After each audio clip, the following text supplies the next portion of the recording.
ఆయేషా హత్య జరిగి 19 ఏళ్లైంది. హంతకులెవరో తేలలేదు. Investigation SIT నుంచి సిబిఐకి వెళ్ళినా నో యూజ్.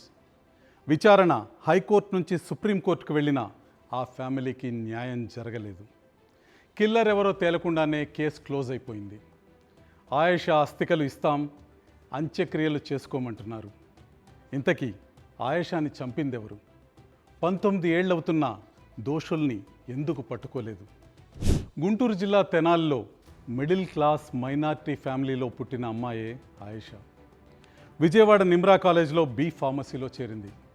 ఫ్రెండ్స్తో కలిసి ఇబ్రహీంపట్నం దుర్గా హాస్టల్లో ఉండేది. 2007 డిసెంబర్ 27 బాత్రూంలో రక్తపు మడుగులో పడి ఉంది. ఆయేషాను చంపేశాడు. ఎవరు చంపాడో తెలీదు, ఎందుకు చంపాడో తెలీదు. తెల్లారేసరికి హత్య వార్త గుప్పమంది. ఈ రేప్ అండ్ మర్డర్ తెలుగు రాష్ట్రాల్లో ఓ సెన్సేషనల్ కేసుగా మారింది. ఒక సెన్సేషనల్ రేప్ అండ్ మర్డర్ కేసులో పోలీసుల ఫెయిల్యూర్కు రీజన్స్ ఏంటి? మన వ్యవస్థలు ఎందుకు ఇంతగా నిర్వీర్యమయ్యాయి? పోలీసులకు సమర్థత లేదా? రాజకీయ ఒత్తిళ్లు పోలీసుల నోళ్లు మూయించాయా? ఈ కేసు ఇన్వెస్టిగేషన్పై చాలా డౌట్స్ ఉన్నాయి. ఎన్నో అనుమానాల మధ్య తాపీ పని చేసుకునే సత్యంబాబును అరెస్ట్ చేశారు పోలీసులు.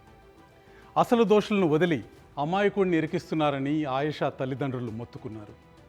తప్పుడు సాక్ష్యాధారాలతో సత్యంబాబుకు జీవిత ఖైదు పడింది.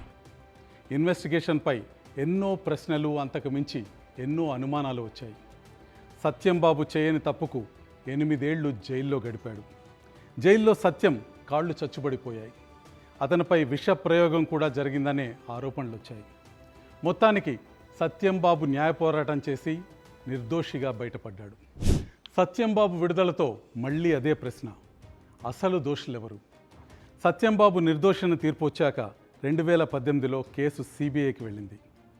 ఆయేషా డెడ్ బాడీకి 2వసారి పోస్ట్మార్టం జరిగింది. అయినా ఆధారాలేవి దొరకలేదన్నారు.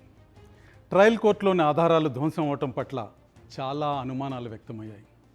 సిబిఐ చేతులెత్తేసింది. 7 ఏళ్లలో తాము హంతకులెవరో తేల్చలేకపోయామని కోర్టుకు రిపోర్ట్ ఇచ్చింది. 2026 ఫిబ్రవరి 20 ఆయేషా హంతకులకు గుడ్ న్యూస్ దొరికింది. ఆయేషా కేసును సిబిఐ కోర్టు పూర్తిగా క్లోజ్ చేసింది. ఆయేషా దేహం ముక్కలకు అంత్యక్రియల తేదీ ఖరారు చేసింది. ఆయేషా కేసు క్లోజ్ అయింది. సిస్టమ్ ఫెయిల్ అయింది. మనం కట్టిన పన్నులతో జీతాలు తీసుకునే పోలీసులు చేతగానితనంతో చేతులెత్తేశారు. లేట్ అయిందని సిబిఐ చేతులు దులుపుకుంది. ఆయేషా హత్య వాస్తవం, విచారణ మాత్రం అనుమానాస్పదం. హంతకుడు మన మధ్య ఉన్నాడు. మన వ్యవస్థ చేతగానితనం చూసి నవ్వుతూ ఉంటాడు. ఆయేషా సంఘటన కేవలం ఒక ఆడబిడ్డ మరణం కాదు, న్యాయదేవత సాక్షిగా జరిగిన 19 సంవత్సరాల వైఫల్యం.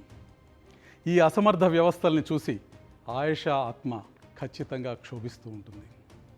ఆయేషా అంటే 17 ఏళ్ల అమ్మాయి మాత్రమే కాదు, మన సిస్టంలో ఫెయిల్యూర్స్ని ఎత్తి చూపే 19 ఏళ్ల గాయం. ఆయేషాకు న్యాయం చేయలేకపోయాం. కనీసం 27వ తేదీ ఆయేషా అంతిమ యాత్రలో పాల్గొందాం. మన వ్యవస్థ వైఫల్య యాత్రలో పాల్గొందాం.